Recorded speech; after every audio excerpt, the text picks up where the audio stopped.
automation, there is dependency on the data. And speaking of, large number of data coming up, and now gone are the days when, when we are talking of kilobytes, now it is gigabytes of data which has been generated and it has its repository. So it becomes very critical in the present scenario that how you reorchestrate your architecture. First, that, when such a huge amount of data is coming up, then are you able to locate it? That from where it is originating? Where are you, keeping all this data? Another critical aspect is that, so which is like e-discovery part. But then is the organization able to understand, is there any visibility that what is the nature of data residing in the system and where it is residing? With the related, scenario, the third critical aspect is who is accessing this data.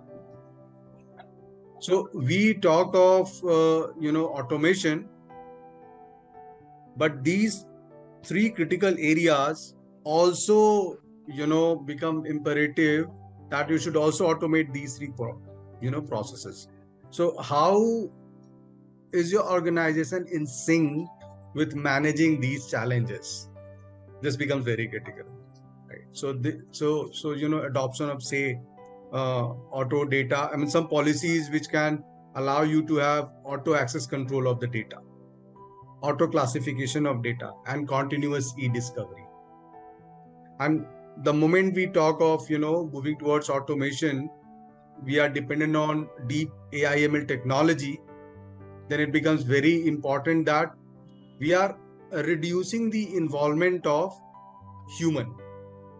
We have reduced, there are a large number of man hours which Shashiji could save with automation. So how at this level also we remove the risk of any human intervention when you are classifying the data? Are you having any tool which can automatically read the content, get the classification done in a platform, and then protect the data from exfiltration? So data becomes one critical area. The second critical area is when you are trying to maintain business continuity, how different infrastructures are integrated with each other and how you are having constant vigil on this. So vigilance. And that vigilance should also be very well associated with the threat landscape emerging globally in the context of the pharma industry, and further contextualized in case of Viatris, because this is the listed company, right, on NASDAQ. Your share prices are there. So any threat, any here and there, any changes will directly impact your business. So cybersecurity or any IT investment must be looked upon as a process to maintain and protect the business interest of the management. So contextualization is very important. So if I or anyone is the service provider for Shashiji, for Viatris, these key things must be kept into mind. That then how you protect it. Right. Business context, and this. So this is how I'd like to take the discussion forward. That these are the challenges and how you are automating your employees, how you are empowering them when you are moving towards digitization, because that's also very important. Creating an constant awareness program among all the workforce, right? So that they understand, because you cannot go on investing in tools. There is a limit.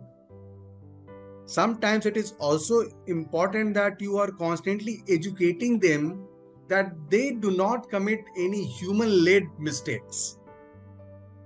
And then keep on redefining the policies, which goes well with the investment in technology.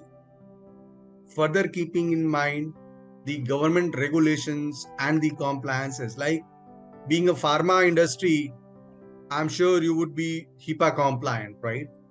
Right. Even if it's not mandatory, but then you have HIPAA compliant data residing in your system. So is there a tool which can automatically enforce the HIPAA compliance and protect such data from exfiltration? So that is a key area to be, thought of. And then overall, visibility, integrating everything in a platform. So I will more propagate here that with automation, with, digital transformation, with large number of data coming up, it is important that we should move towards a platform based approach rather than an investment in a single software or a simple tool. This is how I like to sum up here.